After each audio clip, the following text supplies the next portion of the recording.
ছিলাম, তো কোনোভাবে কনসিভ হচ্ছিল না।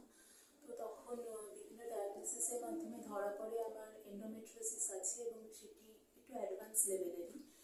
তো তারপরে জুন 2024-এ আমি কনসিভ করি, কিন্তু সেটা মিসক্যারেজ হয়ে যায়। তারপর নভেম্বর 2024-এ আমরা নোভাতে ডক্টর ঐন্দ্রী সান্যাল ম্যামের কাছে আসি। উনি ডায়াগনোসিস বিভিন্ন করার পর আমাদের আইভিএফ সাজেস্ট করেন।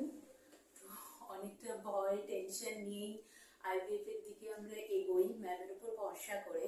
ডিসেম্বর থেকে আমার স্টিমুলেশন শুরু হয়, ফেব্রুয়ারিতে এমব্রায়ো ট্রান্সফার হয় এবং ভীষণ লাকিলি আমি আমার আইভিএফ এর ফার্স্ট সাইকেলেই কনসিভ করি। এখনো অবধি সমস্ত রিপোর্টস নর্মাল আছে, ভালো আছে, and we are hoping for the best. আশা করছি পরবর্তীতেও সবটা ভালোই হবে এবং যারা আমার মতো এই ধরনের সমস্যার মধ্যে আছেন তারা অবশ্যই নোভাতে ঐন্দ্রী ম্যামের সাথে কন্ট্যাক্ট করতে পারেন।